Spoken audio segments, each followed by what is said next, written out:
오늘 우리 성집사님 위아래로 무학으로 이렇게 모시옷을 입으니까 그냥 우리 할머니 생각이 나요.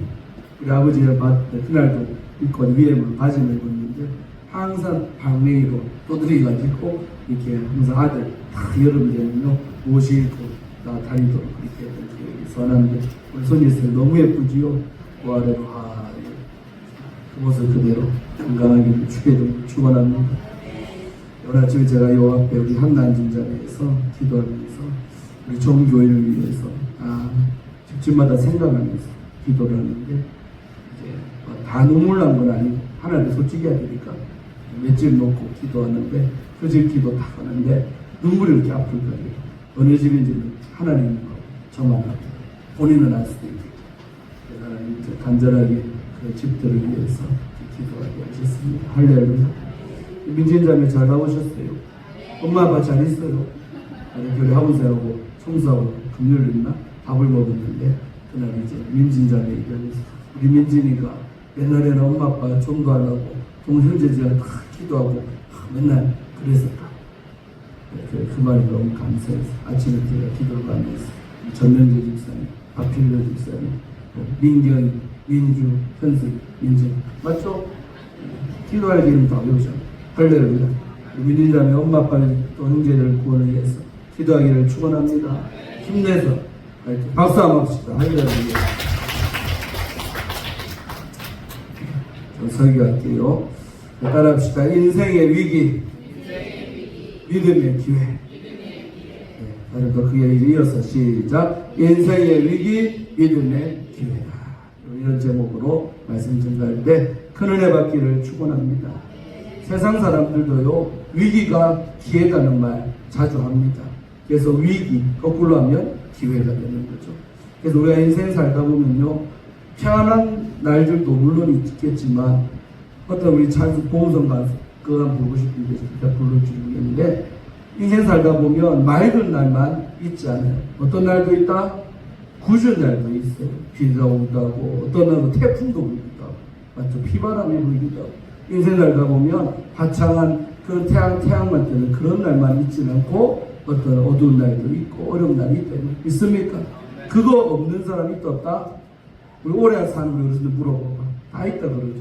인생도 주마등처럼 지나간 시간을 되돌아볼 때 맑은 날도 있었고 그러나 어두운 날 너무 고통스러워서 또 일이 터졌는데 어찌할 바를 몰라서 그냥 하나님만 바라보며 그렇게 시간을 보냈던 그 시간들도 있었을 겁니다. 있습니까? 그런 어떤 위기를 우리가 만날 때 그 위기가 위기로 끝나는 사람은 세상 사람들. 불신자들의 삶은 위기 만나면 못오해요. 심지어는 자살돼요. 세계 OECD 국가 중에서요. OECD가 뭔 말이냐면 잘 사는 나라들만 줄인 걸 OECD라고 그래요. 그 OECD 아무나 가는 거죠. 좀 나름대로 경쟁 수준이 되고 잘 사는 나라들만 OECD. 전 세계 국가는 200개가 넘는데 그 OECD 국가는 그렇게 다 되는 건 아니에요. 근데 그 OECD라는 말은 꽤 산다는 건 아니에요. 꽤 산다고 하는 나라들 중에 자살률 1위가 감사한 게 아니고 불행하게도 어느 나라? 대한민국. 노인컨대 자살률 전체도 1위고 또 그 안에서 세부 지표를 보니까 노인 자살률 1위 대한민국. 20대 자살률 1위 대한민국. 그러니까 전체 1등이지만 특별히 젊은 애들이 왜 그래 많이 죽어요? 또 나이 드신 분도 노년에 왜 그래 스스로가 자연사하고 뭐 죽는 게 아니고 이 스스로가 자기 생명을 끊는 이런 일들이 1등이라는 거예요. 너무나 비참한 우리 대한민국이죠. 그래서 우리가 인생 살다 보면 위기가 왔을 때 안 믿는 사람은 너무 고통스러우니까 그냥 내 하나의 세상 떠나버리면 그뿐이지. 또 남겨진 가족 어쩌면 죽으면 무책임한 거예요. 남은 가족은 어찌 살라고 혼자 떠납니까? 그러면 절대 안 되죠. 그래서 자살로 생을 마치고 또 남은 가족들도 불행해지고 또 그 영혼 생각하면 안타깝고 그런 게 대한민국입니다. 그러나 우리 예수 믿는다는 건 뭐냐? 우리 예수 믿는 사람이라고 하나님이 복종에 살지만은 우리도 위기를 만날 수가 있죠. 꼭 내가 어떤 큰 잠을 안 해서라도 만날 수도 있는 거예요. 있습니까? 누구나 거치는 거예요. 주의 종들도 위기도 많아요. 저도 숱한 위기를 넘어 여기까지 있는 겁니다. 있습니까? 어르신들도 마찬가지. 그래서 어떤 그 위기가 또 그 순간에 우리가 어떻게 그 위기를 대처하느냐, 또 어떻게 반응하느냐, 특별히 어떻게 믿음으로 반응하면 오늘 설교 제목처럼 그 위기를 넘어 그것이 때로 믿음의 기회가 되기도 한다. 믿습니까? 예, 믿습니다. 출판이 없는데 출판을 제가 많이 했는데 내년부터는 할까 생각 중에 오히려 출판서를 제가 많이 했어요. 근데 영어 단어 보면 change가 있어요. 쓰고 싶은데 CHA의 G이라 써요. change. 뜻이 뭐예요? change. 성질사님 change가 영어로 한글로 뜻이 뭐예요? 몰라? 우리 앉아놓은 뭐예요? change. 변화된다. 변화라는 말이, 그러니까 위기는 곧 다른 말로 하면 변화가 있는 거죠. 맞죠? 내 삶에 큰 변화가 있는 게. 근데 그 change에서요, CHANG인데, G를 C로 바꾸면 어떤 단어가 되느냐? 따라하세요. 찬스. 찬스, 우리 한국말로 뭐요? 그 설교 제목에 나오는 기회, 이걸 영어로 하면 찬스. 이거 말이 재밌잖아요. 스펠링 하나 C로 바꾸면 변화가 뭐다? 기회가 되는 거예요. 그러니까 변화할 때의 기회. 여러분, IMF 때요, 이 영화도 뭐 국가부도의 나라는 유아인 등장했던 그 영화도 재밌게 봤는데, 보면 IMF 때 전부 다 망한 것 같잖아요. 천만의 말씀. IMF 때 부자 된 사람 너무 많습니다. 실제. 그때 오히려 돈 벌어버리는 많은 자들이, 물론 많은 국민이 마음 아픈 기억이지만 그 변화의 때에 큰 부자 되는 사람들도 의외로 많습니다. 있습니까?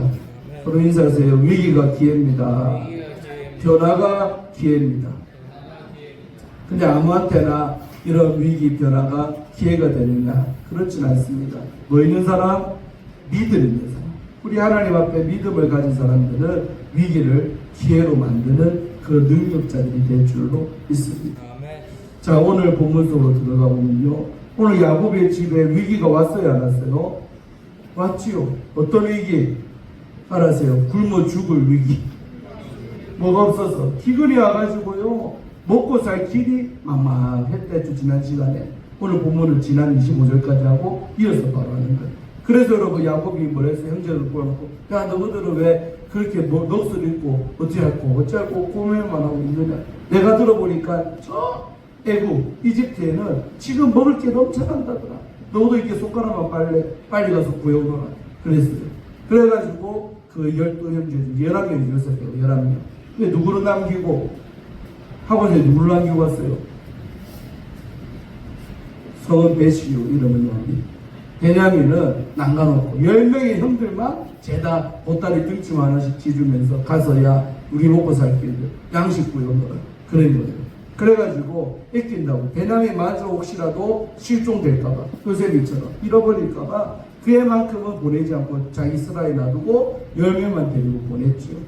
그래서 가가지고 요셉 앞에 엎드리니까 요셉은 형들을 알아봤는데, 그 형들은 설마 우리의 동생 요셉이가 출세해서 저런 높은 사람 됐을까? 꿈에도 생각을 못했어요. 그래가지고 어떤 이 얘기 다 기억나죠? 그래가지고 형들한테 덮어씌 누명을 씌우잖아요. 당신들은 뭐다? 정탐꾼이다. 이 나라를 엿보려는 지금 스파이들이다. 그러니까 형들이요, 손살을 치면서 아닙니다. 그러면서 집안 수술을 얘기해요. 우리는 한 아버지 밑에 우리가 12형제입니다. 그런데 하나는 없어졌고, 그게 누구예요 지금? 그 얘기를 듣고 있는 요셉이가 없어졌대요. 그래서 11명은 남아있는데, 하나는 또 아버지가 잊혀서 저 고향 땅에 놔두고 우리만 이렇게 왔습니다. 우리를 믿어주세요. 막 그렇게 하소연하는데도 그 애굽에 있는 우리 요셉이가 속으로 다 알지만 그래도 안 믿는 척 하면서 엄하게, 그러면 너희들이 확실하다는 걸 내게 증명해라. 그러면서 3일 동안 가다 놓은 다음에 나와서 뭐요? 일단 너희들 먹고 살아야 되니까 곡식을 먼저 줄게. 원래 조건은 뭐였어요? 베냐민을 데리고 오면 그때 곡식 내줄겠는데, 그러다가는요, 그 당시에 무슨 자동차가 있습니까? 갔다 왔다 하다가 벌써 다 굶어 죽어요. 그러니까 요셉이요, 형들 생각하는 마음으로 곡식을 먼저 내준 거예요. 안 데리고 왔는데도. 대신에 한 명을 뭐였어요? 볼모로 잡았잖아요. 그게 어떤 형제? 셋째 아들이 바로 시몬, 둘째네, 시몬과 레위. 둘째 아들이 시몬이를 인질로 딱 잡고, 너가 데리고 오면 그때 풀어줄게 하고, 가짜가 갖고 온 그 자루에다가요, 곡식을 가득 실어줬다 이 말이에요. 있습니까? 그러고 이제 요셉한테 좀 다녀오겠습니다 하고 인사를 하고 떠난 장면까지 봤어요. 있습니까? 그리고 이제 그들이 이 요셉이 앞을 떠나오면서 돌아가는 길에 그들이 곡식을 나귀에다 싣고, 세상 여러분, 요셉이 등짐지고 왔는데 갈 때는 뭐요? 나귀에 곡식을 싣고 갈 만큼 엄청나게 요셉이가 줬어요. 그러니까 이들은 왜 우리한테 이렇게 잘해주지? 뭣도 모르고. 요셉이는 자기 아버지고 자기 형제들이고 자기 식구들이니까 잘해준다고 나귀에다가 싣고 갈 만큼 엄청나게 많이 줬어요. 그래서 그곳을 이제 떠났어요. 가다 보니까 이제 밤이 됐네. 그러면서 여관에서 딱 나귀한테 먹이도 주고, 그런 다음에 외손을 확인하려고 그러겠죠. 뭐 어떤 거 좋은 걸 준다. 그래서 자루를 풀어갖고 딱 들다 보니까 세상에 그들이 원래 뭐 갖고 왔어요? 돈하고 곡식하고 체인지 바꾸는 거예요. 근데 세상에 그 안에 곡식도 가득한데 자기들이 갖고 간 돈이 그대로 그 자루 속에 있는 거예요. 서로 인사하세요. 은혜입니다. 그러니까 돈도 안 받고 곡식만 주고 가지고 온 돈을 도로 그 자루에다 다 가득가득 넣어서 줬다 이 말이에요. 그러니까 요셉의 본심을 뭐죠? 형들을 사랑하는 거예요. 그들은 모르지만 형들 혹시라도 굶어 죽을까봐 그럼 먹을 것도 주고 돈도 주고 얼마나 잘해줍니까? 그러니까 그들이 딱 가만히 보니까 황당하잖아요. 돈이 도로 그 안에 있는 거 다 가져간다는 거, 자루 속에 있거든. 근데 얘들의 반응이 뭐예요? 정탐꾼으로 몰려가고 의심받고 있는데 돈까지 들어있으니까 뭐라 그래요? 28절에 이에 그 10명의 형제들이 혼이 났다. 한마디로 정신이 나갔다. 멘붕이 왔다 이 말이에요. 그러면서 떨면서 서로 돌아보면서 뭐라고 고백해요? 하나님이 어찌하여 이런 일을 우리에게 행하셨는가? 그러니까 차라리 돈 받고 그러면 깔끔하고 이제 시몬만 베냐민 데려와서 보여주면 시몬이도 찾고 다 해결되잖아요. 근데 돈이 세상에 또 들어있네. 위기다 이 말이죠. 그러면서 어떻게 하나님이 우리한테 이렇게 행할 수 있냐? 서로가 당황스러운 상황이 되는 거죠. 그리고 이제 드디어 며칠 걸려갖고 야곱한테로 돌아왔어요. 가나안 땅으로 돌아와서 이제 아버지 앞에 딱 보니까 아버지가 무릎 가립니까? 잘 하고 왔냐? 세상에 아버지가 뭐 구해냈어요? 곡식 구해냈는데 태산같이 쌓고 갖고 왔네. 그러니까 아버지가 궁금하잖아요. 어떻게 해서 이렇게 많은 곡식을 갖고 왔는가? 물어보니까 그제서야 일어났던 일들을 소상하게 얘기하는데 은혜되는 몇 카트만 볼게요. 30절 읽으세요. 시작. 그 땅의 주인인 그 사람. 그만. 여러분 그 땅의 주인이 누구요? 요셉이요? 바로요? 바로지요. 근데 형들은 바로 얼굴을 구경도 못하고 높고 보좌에 앉은 누구만 봤다? 요셉이를 보니까 그들 눈에는 그 땅, 그 넓은 이집트, 애국 땅의 주인이 누구다? 저 사람인가 보다. 여러분 이게 뭐예요 여러분? 실질적 권한이 다 요셉한테 있는 거예요. 무늬만 바로가 황제고 또 제일 높은 사람이지 실질적으로 높은 사람이 누구다? 요셉이라는 걸 얘기하는 거예요. 그 땅의 주인이라고 그랬어요. 2인자도 아니고 주인이 그 사람이 요셉을 이렇게 지칭하잖아요. 서로 인사하세요. 하나님이 당신을 높여줄 겁니다. 세상에서 가장 꼴불견이 뭡니까? 스스로 높아지는 사람. 남들은 아무 인정도 안 해주고 봐주지도 않는데 스스로 자랑질하고 스스로 높아지는 사람들 세상에는 부전시장이 많지요. 그래서 없어요. 지가 잘났다고 대전지라고. 근데 여러분 진정한 높임과 진정한 명예, 진정한 파워는 내가 스스로 한다고 해서 될 문제가 아니고 하나님이 나를 높여주면 그런 존재가 될 줄로 믿습니다. 그러니까 요셉이가 원하지 않았지만 하나님이 그렇게 높은 사람 되게 하셨어요. 그의 형제들도 그 땅의 주인이 저 사람인 것 같다 하고 말하는 거죠. 있습니까?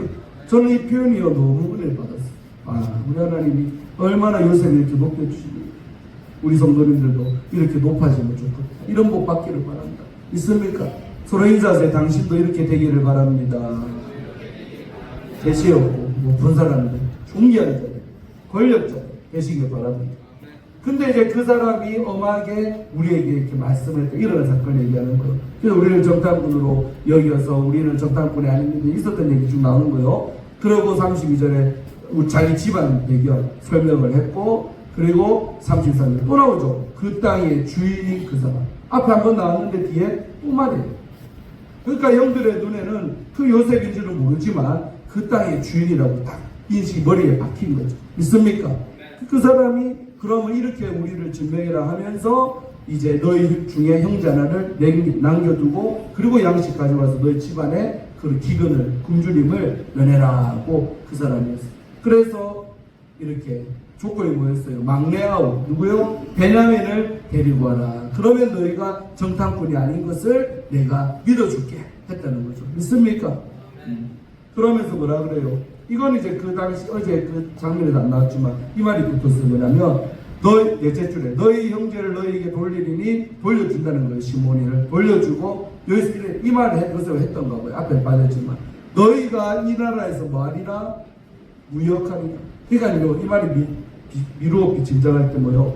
요셉이가 저 형들을 가나안 땅에 두고는 여러분이 곡식 주면 시간 지나면 곡식으로 드려요.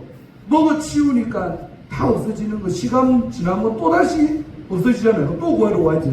그러니까 요셉 생각에는 유대인의 격언을 따라 뭐요? 물고기 한 마리 던져준 게 아니고 뭘 했다? 낚시, 잡는 법을 알려줄게. 그 말이죠. 그러니까 아예 그냥 이 애국 땅 와서 놔도록 무역하면서 무역업을 하면서 살아갈 수 있도록 약조를 했다는 거죠. 앞에 안 나오지만 형제의 고백이 너희가 이 나라는 가나안 땅이 아니라 애굽입니다. 이 애굽에서 무역할 수 있도록 해준다고 합디다. 그 땅의 주인이 그 사람이. 그 야곱의 이까지 들을 때 얼마나 신바람 났을까. 아이고 이제 우리 안 굶어 죽겠다. 돈 벌 수 있는 길이 열렸구나. 좋게 생각했겠죠. 그랬는데 이까지 좋았는데 30절 뭐요? 근데 오다가요 아버지 우리가 자루를 쏟아보니까 세상에 그 각 사람의 각자가 돈을 갖고 왔는데 돈 뭉치가 자루 속에서 발견됐었어요. 그러니까 이 얘기하니까 그때까지 기분 좋았던 야곱이가 기분이 확 바뀌어. 큰일 났고 화가 임하게끔 미치고 뭐라고 파란 글씨 읽으세요. 시작. 그들과 그들의 아버지가 돈 뭉치를 보고 다 뭐 했다 그랬어요? 두려움에 사로잡힌 거예요. 큰일 났구나. 세상에 곡식 구하려다가 집안 자체가 망하게 생겼구나. 두려움 때문에 엄청나게 그 두려움이 이렇게 마음에 세게 오는 거죠. 있습니까?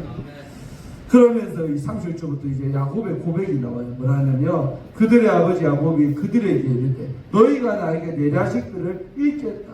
그러니까 곡식 구하러 가더니 내 새끼들 또 잃어버리고 왔다. 이것도 누구도 사라졌어요. 시몬이도 뭐 라헬을 통해 난 자식은 아니지만 그래도 이뻐했어요. 그러니까 시몬이 이러고 내 자식들이란 말이에요. 그 말이. 요셉도 없어졌고 이제는 또 갈 때는 10명이 돌아올 때 몇 명? 9명이 됐네. 시몬이도 없어졌고 그러니까 데리고 온다는 보장이 없어졌고 그 다음에 또 이번에 뭐요? 누구도 데려간다 그래? 하나밖에 없는 우리 라헬을 통해 난 자신 베냐민까지도 내게서 빼앗아 가고자 하니 표현이 멋지잖아요. 내게서 뭐 한다? 그 베냐민을 빼앗아 간다라고 야곱이는 느끼는 거예요. 왜? 데리고 오라도 간다는데 그게 돌아온다는 보장이 떴다? 없기 때문에 이런 말 하는 거예요. 빼앗아 간다고 말. 그러면서 이는 다 나를 뭐하게 한다? 패롭게 함이로다. 저는 이때 볼 때 야곱의 믿음에 문제가 좀 있어요. 서로 인사하세요. 감사할 줄 모르는 야곱. 어쨌든 먹을 거 좀 왔잖아요. 감사부터 해야지. 근데 이제 이렇게 아이들이 없어졌는 문제 때문에 너희들이 오히려 나에게 폐를 입혔다라고 세상에 그 먼 길을 걔도 곡식과를 갔다 오면 그 아들들한테 등 두드려주고 아이고 고생 많았다 아들들아. 그러기는커녕 오히려 나한테 해끼치다라고 말하는 아버지. 제가 자식이면요 억하심이 좀 생길 것 같아요. 아이고 우리 고생하고 왔는데 걔도 아버지 너무하는 게 시몬이 없어졌다고 또 베냐민 데리고 왔다고 이런 말 하시면 이 말. 그러면서 예, 그래도 여러분 서로 인사하세요. 장남은 장남입니다. 이상하게 하는 행동을 보면 막내 티가 나고 이상하게 행동하는 거 보면 장남 티가 나. 우리 요셉이는 뭐요? 장남. 장남 같잖아요. 맞죠? 의젓하잖아. 우리 한나는 막내 티가 나. 우리 집안에서 끄떡하면 우는 게 누구? 김한나예요. 눈물 좀 못 쓰면 좋겠는데 끄떡하면 엄마 품에 쫓아가는 게 우리 한나예요. 그냥 그랬어요. 빨리 5째 만들어가고 막내를 변하게 해줄게. 때가 좀 많이 지난 것 같았어요. 아직까지는 가능해요. 혹시 압니까? 우리 있을 때 5째 태어날지. 아무도 아멘 안 해요. 아무 안 되는가 생각하는 것 같아요. 날 수도 있지. 전 옛날부터 독수리 오이지를 꿈꿨답니다. 3남이면 얼마나 좋습니까? 막내는 딸을 되면 되고 아들이 있어요. 아들 셋 딸고 든든하잖아요. 그래서 여러분 장남인 루벤이 제일 첫째거든요. 레아를 낳은 우리 루벤. 그래서 루벤이요 총대 맨다 이거예요. 아버지 그렇게 섭섭하고 걱정됩니까? 그러면서 뭐 그래요? 내가 애굽에 돌아가서 책임지고 데리고 올게요. 만약에 못 데리고 오면 내가 그를 아버지께로 데리고 오지 않거든 내 두 아들을 죽이세요. 자기 아들들을 다 몰아. 루벤도 그러니까 난 자식이 있어요. 두 아들을 내가 못 데리고 오면 내 두 아들 죽이세요. 여러분 대단한 배포죠. 루벤이 그만큼 장남으로서 책임감 있는 거예요. 멋지죠? 장남들은 이래야 돼요. 뭐 집안에 비해도 아버지 다음으로 데리는 사람이니까 이런 배포, 이런 배짱. 내가 안 데리고 오면 내 두 아들 죽이세요. 이런 말을 하는 거예요. 그러고 뭐라 그래요? 그를 내 손에 맡기세요. 한마디 뭐요? 베냐민 믿고 내게 주세요 아버지. 내가 책임지고 시몬이고 베냐민이고 살려서 데리고 올게요. 이런 자신감 있게 말해요. 그래서 내가 그를 아버지께로 데리고 돌아오겠습니다. 반드시 살아 돌아오겠습니다라고 장남의 루벤이 이렇게 얘기했어요. 근데 여러분 야곱의 반응이요. 장남이 이렇게 호기롭게 용기 있게 이렇게 하는데도 믿어줘야 안 믿어요. 못 믿기는 루벤이 평소 행실이 그랬나. 안 믿어줘. 뭐라 상고했죠. 읽으세요. 시작. 야곱이 이르되 내 아들은 너희와 함께 내려가지 못하리니 그의 형은 죽고 그의 형이 누구요? 베냐민의 형 요셉이니까 죽고. 그러니까요 이 야곱의 머리에는 실종 상태가 아니고 죽었다라고 생각을 해요. 형들은 알잖아요. 죽은 거 못 봤잖아요. 팔려간 것만 봤지 그 다음에 얘가 살았나 죽었나는 모르겠다. 그럴 때 실종이라잖아요. 근데도 아버지는 단정짓고 죽었다 그러잖아요. 그의 형은 죽고 그 다음에 그만 남았다. 베냐민만 남았다. 이런. 만일 너희가 가는 길에서 재난이 그에게 미치면 만약에 그래 너무 말대로 이 베냐민을 데리고 가다가 애굽에 도착하기도 전에 길에서 재난이 만약에 당하면 해를 입으면 그러니까 그때나 지금도 어디 도착 전에 뭐 비행기 사고 배 사고 날 수 있는데 이때는 더 했죠. 가다가 강도 만날 수도 있고 흉년의 때니까 험한 것들이 많겠죠. 애국까지 간다라는 보장도 없어요. 가다가 만약에 베냐민 데리고 가다가 해입으면 어쩔래 이 말이죠. 그러면서 너희가 내 흰머리를 슬퍼하며 수울로. 그래서 구약시대의 수울이라는 개념이 뭐냐면 신약으로 하면 게헨나 한마디로 헬 지옥을 얘기해요. 억울함 가지고 내가 슬퍼하면서 수월로 지옥으로 내려가게 함이 된다. 한마디로 좀 말이 심하지만은 베냐민 만약에 가다가 해입으면 나 지옥 간다. 그렇게 세게 말하면서 이 이야기가 이제 딱 끝이 납니다. 그러나 우리가 또 다음 장 보면 뭐요? 어쨌든 살 길은 그 길밖에 없으니까 베냐민을 야곱이가 이렇게 걱정스럽지만 내줍니다. 그래서 형들이 또 야곱이 혼자 놔두고 이번에는 베냐민까지 데리고 가는 장면을 또 다음에 보도록 하고 있습니까? 그래서 우리 이 스토리를 일으키거든요. 그래서 세 가지를 또 함께 보고 설교를 마치려고 합니다. 자, 1번을 읽어봐요. 시작. 두려움은 하나님의 계획을 깨닫는 시작점입니다. 참 말이 멋지잖아요, 여러분. 여러분 이들에게 뭐가 임했다? 세상에 요셉 입장에서는 잘해준 거잖아요. 근데 잘해주면 좋은 돈 안 쓰고 고식도 없고 돈도 지금 안 나갔으니까 좋은 일이지만서도 그것 때문에 혹시라도 자기들이 정탐꾼으로 의심받고 있는데 이제는 어떡하나 하는 그런 두려움이 그들의 마음 가운데 생겼다는 거죠. 있습니까? 그러나 그 두려움 때문에 오히려 뭐요? 하나님의 계획을 깨닫는 스타트, 시작점이 됐다. 이런 두려움은 때로는 좋은 두려움도 있는 거예요. 있습니까, 여러분? 그러니까 삶에 살다 보면 위기를 만나잖아. 그럼 일단 사람이 위기에 만나면 두려워요, 안 들어요?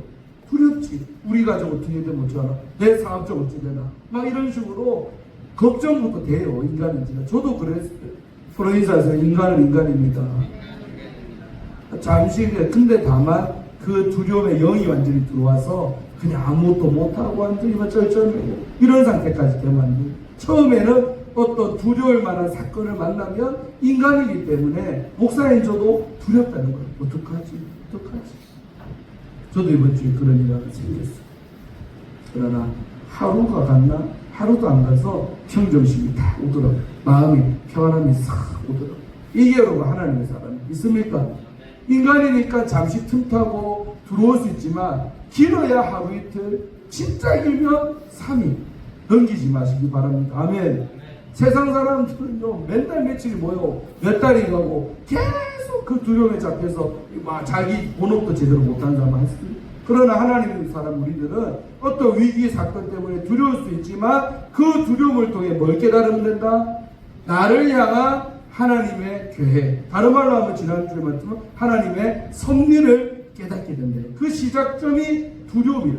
그래서 건강한 두려움이지. 이런 두려움 있습니까? 두려움이 오지만 이거를 통해 우리는 뭘 깨닫는다? 하나님이 나를 향한 계획이 뭘까? 왜 이렇게 기다리게 하시나? 왜 이렇게 안 되나? 그러면서 왜 이렇게 기도를 많이 받으시려고 기도를 많이 시키나? 이럴 수도 있어요. 그런 하나님의 계획을 깨달으면 두려움도 끝나지만 건강한 두려움이 이럴 때는 된다. 믿습니까? 자, 시편 34편 4절에서 우리 다윗이 이렇게 고백하죠. 내가 여호와께 간구하매 내게 응답하시고 내 모든 두려움에서 나를 뭐 하셨다? 건지셨다. 이 말이 뭐요? 다윗도 인생을 살아가며 그 하나님 마음에 합했다는 다윗도 얼마나 인생 살면서 고달픈 일을 많이 만났든지 내 모든 두려움, 그러니까 두려움이 다윗에게 왔다는 말이 안 왔단 말이요. 왔었죠. 왔는데 나를 그 두려움에서 하나님 뭐 했다? 건지다. 다른 말로 구원을 하셨다는 거 믿습니까? 근데 이런 복은 누구한테 오는가? 앞에 보라. 내가 여호와께 뭐 했어요? 간구, 기도함에 내게 하나님 응답하시니까 그 결과로 두려움에서 벗어났다. 그러니까 우리가 두려움에서 하나님 뜻도 깨닫고 또 벗어나는 길은 뭐밖에 없다? 답 나왔잖아. 뭐밖에 없다? 정찬원이 뭐밖에 없다? 기도. 날마다 하잖아요, 지금. 아멘. 우리 정찬이 기도 날마다 하니까 대표 기도가 너무 은혜스럽고 너무 좋아요. 박수. 여러분 모든 돈에 다 단언하던데 따라해봐요. 개인 기도를 많이 하면 대표 기도도 달라집니다.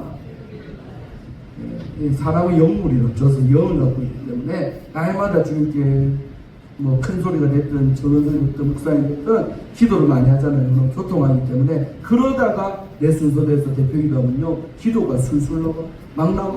있습니까? 경험하기를 축원합니다. 기도가 생전 안 하다가 대피로 돼서 기도하려면요 입이 따삭따삭 안 되고 버벅거리는 말 그래 됩니다.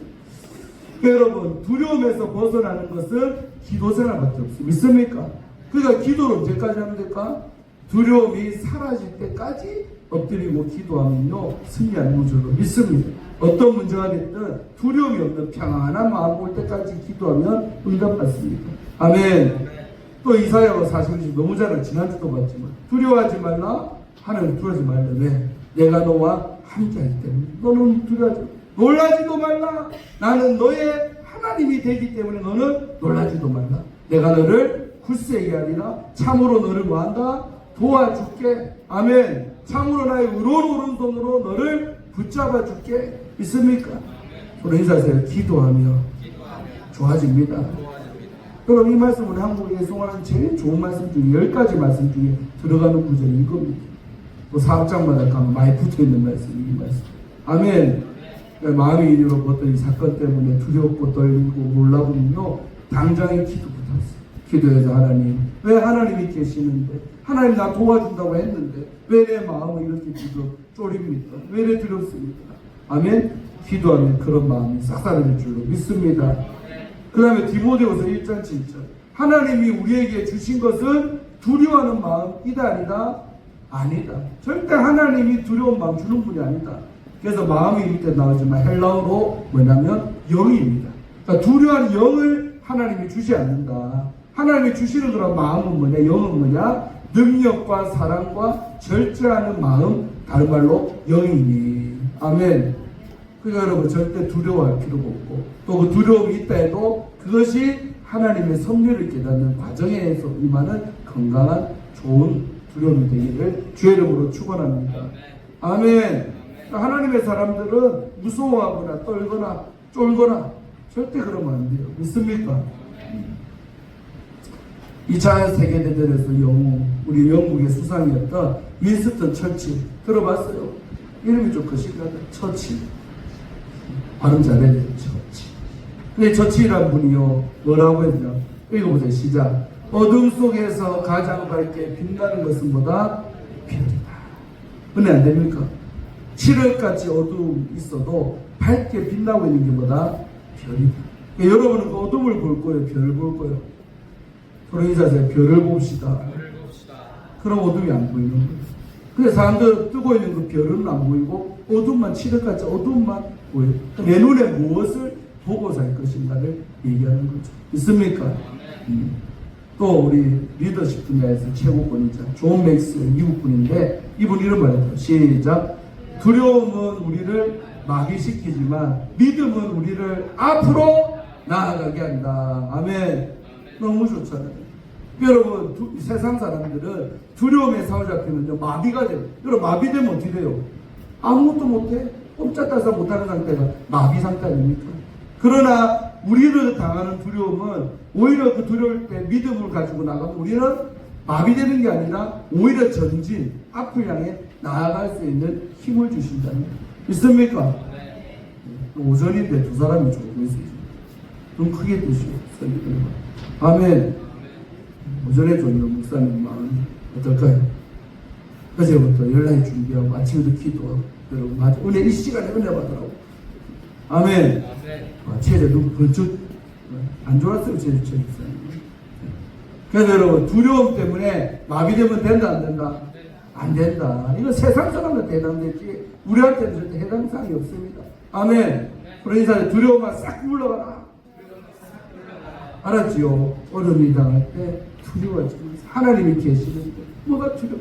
우리는 앞을 향해 나아가기를 축원합니다. 그 다음에 중세 종교인. 자, 여러분 마틴 루터가요 두려울 만한 상황에 있었을까 없을까? 여러분 거대한 집단과 홀로 싸우는 마틴 루터입니다. 그 거대한 집단이 뭐요? 중세 교회, 교황 권력.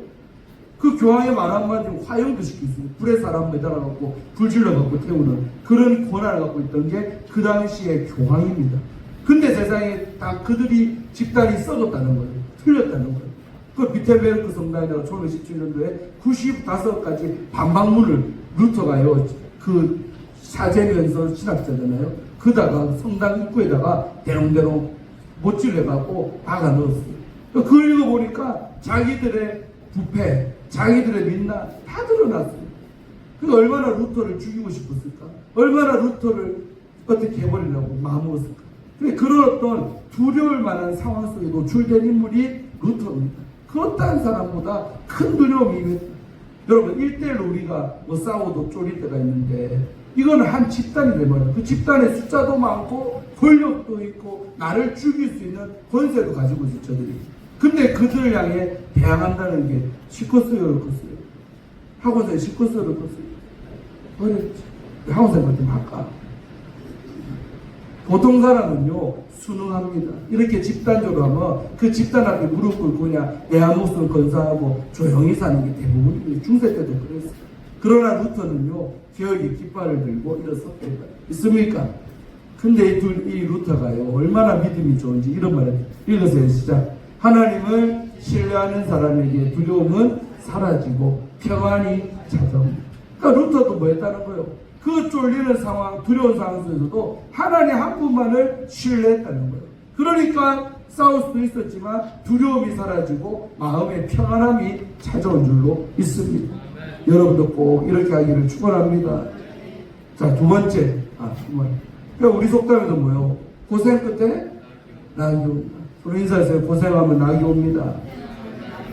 낙이 뭐요? 즐거울 낙자 아닙니까? 고생 끝에 좋은 날 온다는 걸 믿으시기를 주의 이름으로 축원합니다.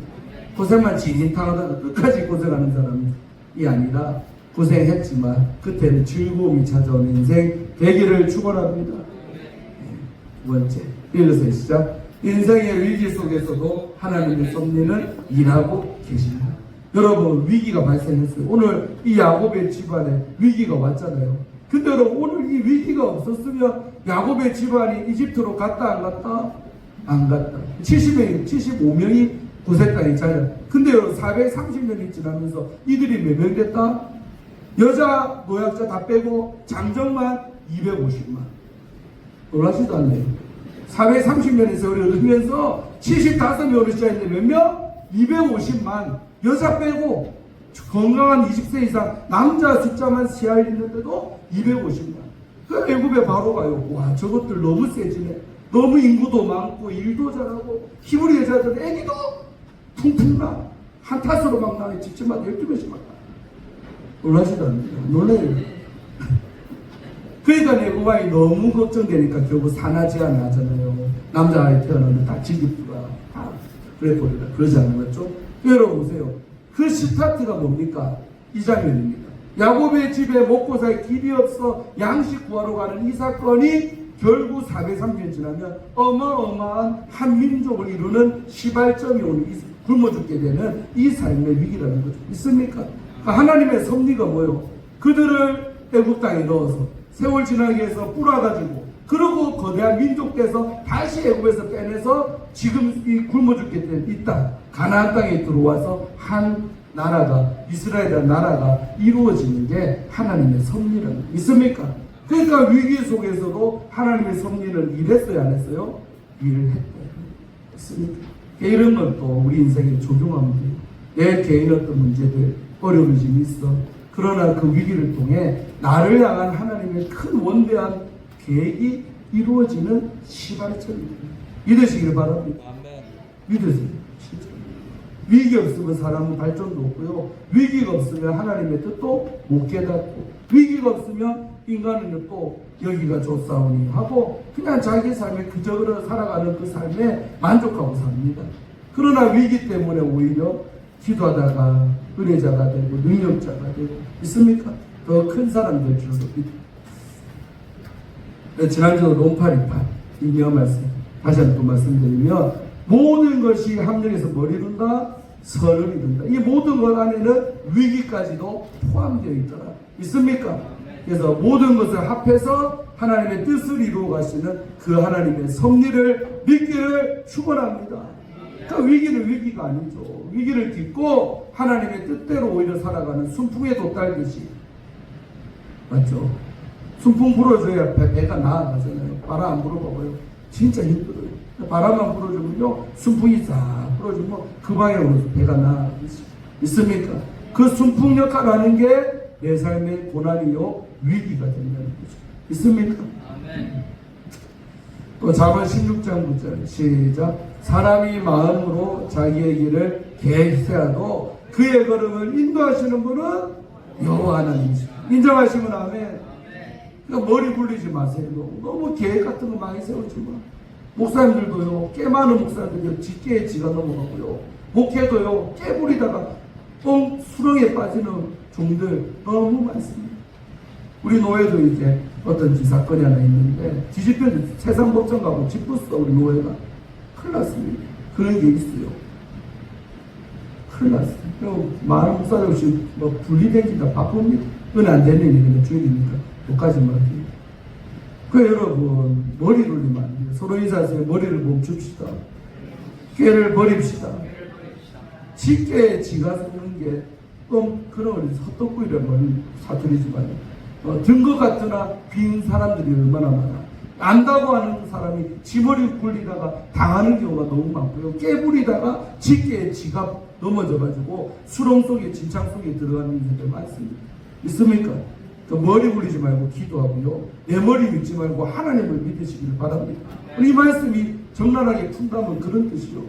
너희들 계획 세우지만 너희 뜻대로 절대 안 돼. 너희 걸음, 발걸음 한 걸음 인도하는 분은 나야. 나 여호와가 너희들의 인생을 인도하지 이 머리로 가는 인생 아니다. 주님이 우리에게 말씀하는 줄로 믿습니다. 아멘. 우리 인사하세요. 하나님을 믿고 갑시다. 자기 머리 믿지 마시기 바랍니다. 아멘. 그래서 필립 브룩스라는 목사님이 이런 말을 했어요. 누구에 대해요? 읽어보세요. 시작. 이 말이 해석이 됩니까? 지연이 뭐예요? 딜레이. 늦어지는 거에 의해서 나는 빨리 이게 되면 좋겠고, 빨리 해결되면 좋겠고, 빨리 성공하고 싶고, 근데 내 뜻대로 돼요? 안 돼요? 안 돼. 계속 뭔가 늦어지고, 잘 되기는커녕 오히려 더 빡고, 더 안 좋아지는 내 삶 같고, 돈 벌기는커녕 오히려 돈 까먹는 것 같고, 그런 게 다 지연이죠. 맞습니까?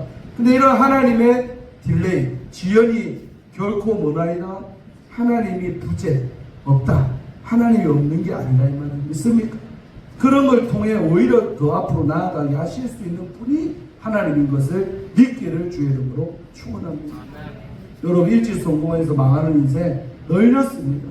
스포츠 선수들, 연예인들 일찍 아역 배우 성공했는데 자살로생 끝나고, 나 원빈 주연했던 우리 아저씨 영화 여러 번 봤어요. 열몇 번 본 것 같아요. 거기서 원빈한테 그 마약 운반체라고 했던 그 애기, 걔가요 성인이 됐는데, 샤론이 자살했잖아요. 24살로 죽었어요. 일찍이 돈 맛보고 일찍이 또 어디가 나와있고 스타라고 대접받던 애들이요, 서른도 못 넘기고 스스로 생을 마치는 경우가 너무 많습니다. 야구선수, 스포츠 선수 마찬가지. 그러니까 여러분, 때도 안 되는데, 그리고 연결지도 않았는데, 그릇도 준비 안 되는데, 거기다가 복이 와봐요. 복이 아니라 복이 저주로 끝나는 경우가 너무 세상살이에 많습니다. 그러니까 여러분의 자녀들도요, 그런 과정으로 믿고 기도하시면 됩니다. 아멘. 우리 아들 빨리 좀 잘 살면 좋겠다, 빨리 대박 나면 좋겠다, 그 너무 빨리가 오히려 힘들 수가 있어요. 이렇게 기도하시기 바랍니다. 따라하세요. 하나님의 때에 우리 아이들이 복받게 해주세요. 그러니까 주님의 때도 안 됐는데 일찍 받으면요, 축복이 아니라 이상하게 되는 경우가 너무 많습니다. 있습니까? 그래서 하나님의 때에 잘 되는 게 제일로 큰 복이다. 아멘. 필립 브룩스라는 주의 종이 이렇게 귀한 말씀. 그 영국 속담에 뭐요? 일만 너무 유명하니까 어둠이 깊을수록 뭐가 가까이온다? 새벽은 가까워집니다. 옥하는 목사님도 이 제목 따가지고 자기 자서전을 썼죠. 새벽이 가까울수록 새벽은 더 가까이. 있습니까? 좋은 게 다가오고 있다는 거죠. 또 우리 속담에 뭐요? 전화이고 뜻이 뭡니까? 또 모를까봐 써놨잖아. 이거 보세요. 재앙이 오히려 복이 됩니다. 전화위복. 화가 변하여 복이 된다. 화가 뭐요? 내 눈에 이 위기가, 어려움이 화같이 느껴지지만 이것이 변해서 뭐가 된다? 복이 될 줄로 믿습니다. 너무 우리 기독교적인 사자성어가 전화위복이라는 이 단어입니다. 믿습니까? 그러니까 지금 당장 내 앞에 있는 문제만 보지 말고, 하나님 이 문제를 넘어, 이 위기를 넘어 복되게 해주세요. 아멘. 복으로 변화시킬 수 있는 믿음을 내가 보이게 하소서. 이렇게 기도해야 될 줄로 믿습니다. 자, 마지막 3번 시작. 믿음은 절망 속에서 피어난다. 여러분, 절망은 죽음에 이르는 병이라고 유명한 사람이 말했잖아요. 근데 그거는 세상 사람들한테 해당되는 말. 예수 믿는 사람도 절망적인 상황이 있었다. 죽은 사람이 있었다. 있었잖아. 어떻게 이 어려움을 해? 근데 잘 살고 있잖아요, 지금. 박지사님, 아멘. 그때 얘기 너무 많이 들었어. 왜도 이로써 꾸미고 뭐 하는데, 많이 살아오는 인생에다 쳐줘야 되니까 옆에서 물어봤어. 그러니까 참 인생에 굴곡졌던 말. 얼마나 그때 고생했을까. 근데 지금 잘 살고 있잖아요. 있습니까? 그때는 뭐 했다? 절망스러웠지. 이 돈을 어떻게 갖고, 이 위기를 어쩌고. 근데 지금 잘 살고 자녀들도 잘 돼. 믿습니까? 그러니까요, 예수 믿는 우리는 절망이 절망으로 절대로 끝나는 인생이 아닌 줄로 믿습니다. 그러니까 여러분, 절망 속에서 믿음이 뭐예요? 자라나는 시간입니다. 뒤에 보면 이제 멋진 말 나오는데, 믿음을 통해 이 절망적인 상황에서 하나님은 내 믿음 키우는 그런 작업하고 계시는 분이 주님이십니다. 아멘. 그래서 히브리서 11장 1절은 믿음은 바라는 것들의 실상이고 보이지 않는 것들의 증거다. 제가 이제 보라색 것이 바른 것이죠. 믿음은 실상이 되고 증거. 그러니까 실상이나 증거는 눈에 보이는 거야, 안 보이는 거요? 명확하게 보이는 거가 실상, 증거. 눈에 보이잖아요, 맞죠? 근데 믿음은 뭐냐? 내가 바라고 있는 호흡, 소망들, 꿈들, 이루어지길 바라는 소원들, 바라는 것들 아닙니까? 또 보이지 않는 것들. 이 두 가지는 바라는 것들이나 보이지 않는 것들은 눈에 보이지 않습니다. 근데 믿음은요, 내가 바라고 눈에 보이지 않는 그것이 실상이요 증거처럼 보이는 것처럼 믿고 여기는 게 믿음이라는 거예요. 이게 조용에서 제일 좋아하는 구절이거든요. 4차원의 형성이 여기서 나온 거죠. 아멘. 그러니까 지금 당장 눈에 안 보이고 안 붙잡힌다고 없는 것처럼 생각하면 그는 불신자다. 예수 믿는 우리는 그렇게 된 것처럼 여기고 감사하면서 살 거라. 그러면 때가 되면 그게 진짜 실상이 돼서 나타난다. 아멘. 주별로 말하면 지루하신 것도 다 빨리 안 끝나면 그런 거 아니죠. 우울입니까? 그래서 10편 41편 1절 읽어보세요. 시작. 하나님은 우리의 피난처시요 힘이시니 환난 중에 만날 큰 도움이시니 힘나지요. 예, 안 힘든 사람은 이런 거 줘봐도 무덤덤할 거예요. 힘든 사람은 힘이 밀어줄 거예요. 우리 어려움 당할 때 하나님께 피하기 바랍니다. 마이 쉘터, 피난처가 되시고 환난 중에 만날 큰 도움 주는 분이 인간이 아니라 하나님입니다. 또 말하지만 계산기 굴리고 머리 돌리는 사람들은 사람 찾아다닙니다. 절대 그러면 안 돼요. 어려울수록 하나님 찾기 바랍니다. 하나님 앞에 가면 하나님이 큰 도움 주실 줄로 믿어요. 인간이 절대 도움 못 줍니다. 저도 이번에 우리 아는 목사님 사건 때문에 연락에 지금 뛰댕기는데요. 내가 뛰댕길수록 느끼는 게 있어. 뭐요? 도움 줄 만한 관계에 있는 사람 아무도 안 도와줘요. 근데 세상에 최근 지난주가 진주였던 목사님 한 분이요. 좀 큰 돈을 보냈더라고. 사모님한테는. 목사님 진주였던 땡땡이 목사님이 돈 보냈어요. 액수가 꽤 커. 그래 그랬어요. 사모님 이 목사님하고 친했어요. 별로 안 친했는데. 그래 내가 그걸 딱 보는 순간에 봐봐요. 도와줄 것 같은 사람, 내 기대 속에 저 사람은 나 도울 것 같은데 그런 사람은 죄송하지만 10만 원도 안 도와줘. 근데 진주에 있는 그 땡땡이 목사님요 10만 원이 뭡니까? 뒤에 공 몇 개 붙여야 돼요. 큰 횟수가 제가 계좌로 돈 들어왔더니 나한테 그 얘기하다. 그 사모님도 은혜받고 나도 은혜받고 맞지요? 기도합시다. 예, 힘나죠. 계속 성전했으니 기도하고 있어요. 있습니까? 그러니까 하나님의 역사는 이런 겁니다. 도와줄 것 같은 사람한테 구걸한다고 손 내민다고 도와줍니까? 안 도와줘요. 꿈 깨야 돼. 그러나 하나님 바라보고 기도하면요 엉뚱한 데서 하나님의 큰 도움의 손길이 올 줄로 믿습니다.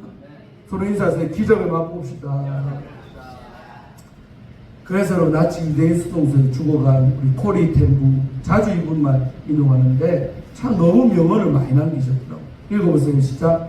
믿음은 어둠 속에서 가장 잘 놀랍습니다. 그러니까 우리 믿음이 밝은 데서 자라면 얼마나 좋겠어. 화창한 봉당 같은 내 인생에서 믿음 자라면 얼마나 좋겠냐. 그럴 때 그래 안 됩니다. 어려울 때 아버지 앞에 기도하면서 어찌 뭐 어려움 해결되는 건 말하지만 결과론적으로 되지만 그 과정 속에서 내가 기도하는 사람으로 예배하는 사람으로 하나님만 바라보는 사람으로 하나님만 믿는 사람으로 변화되는 게 진짜 하나님의 뜻이다. 믿습니까? 그래서 코리템북이라는 분은 믿음은 어둠 속에서 가장 잘 자란다. 자기 인생이 그랬잖아요. 가스실 들어가기 일보 직전까지 내 인생이 이래 끝나는 것 같다. 어둠 칠흑 같은 어둠 속에 있던 분이 이분입니다. 그러나 그때 하나님 향한 내 믿음이 더 잘 자랐다. 고백하죠. 아멘. 또 제가 존경하는 스펄전 목사님 이런 말을 읽어서 시작. 믿음은 세상이 무너질 때도 하나님을 신뢰하는 것입니다. 아멘. 세상 무너지는 일 경험해도 믿음은 그럴 때도 하나님을 믿는 게 믿음입니다. 그러시기를 바랍니다. 철석같이 믿기를 바랍니다. 또 우리 빌리 그레엄 돌아가셨지만 부부사였던 미국의 빌리 그레엄 알죠?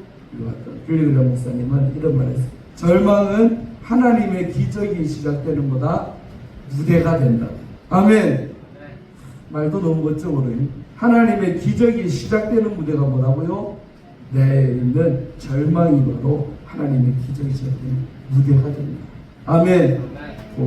승리하기를 주의 이름으로 축원합니다. 그러니까 위기가 절망이 어려움이 아니라 딛고 일어서는 여러분 되기를 바랍니다. 또 지금 당장 내 삶이라도 위기가 없다고 해서 마음 먹고 살지 마시고. 아멘.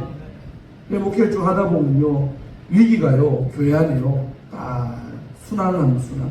이 집 위기, 지금 이 집의 위기, 또 다음에는 저 집.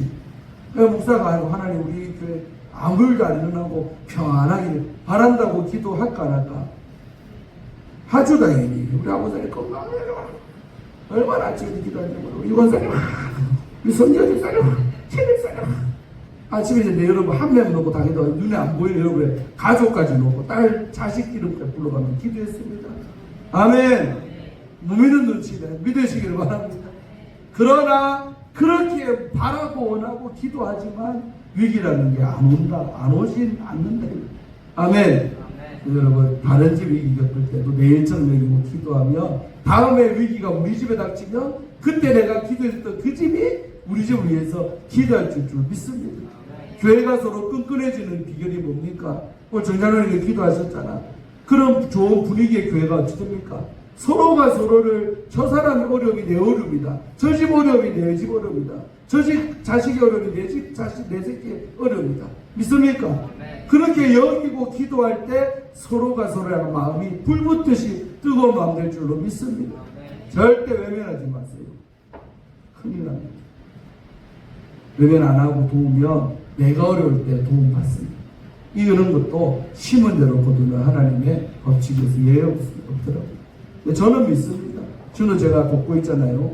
도우면 언젠가는 또 내가 어려울 때도 있겠지. 그때도 외면하지 아니하고 도우시고 또 다른 사람들이 하기도 하시고 그렇습니다. 아멘. 소리가 좀 길었는데요. 하여튼 그렇습니다. 승리하길 바라고 마지막으로 이걸 읽고 마치고 끝났습니다. 시작. 하늘이 무너져도 구멍은 있다 없다? 없다라고 생각하지 말고 내가 어떻게 탈출하냐?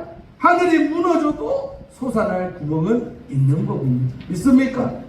기도합니다. 하나님 감사합니다. 오늘 요셉 집안에 닥친 이 삶의 위기가 결국은 한 민족을 이루게 되는 시작점 스타트가 됐습니다. 아버지 내 삶에 있는 위기도 딛고 일어선다면 아버지 위기가 나를 복주시는 하나님의 귀한 통로가 될 줄로 믿습니다. 아버지 현재만 바라보지 말고 문제만 바라보지 말고 그 너머에 있는 하나님의 뜻을 구하고 아버지의 섭리를 믿고 나아갈 줄 아는 믿음의 성도들 다 되게 하여 주시옵소서. 믿음으로 살아서 하나님을 기쁘시게 하는 우리 조업제의 모든 성도님들 되게 하여 주실 줄로 믿습니다. 지금 삶에 어려움이 있다면 기도하게 하시고 간구한다면 하나님께서 두려움을 이기게 하시고 또 문제도 해결될 줄로 믿습니다. 영광받아 주시옵소서. 예수님 이름으로 간절히 축복하며 기도하옵나이다. 아멘.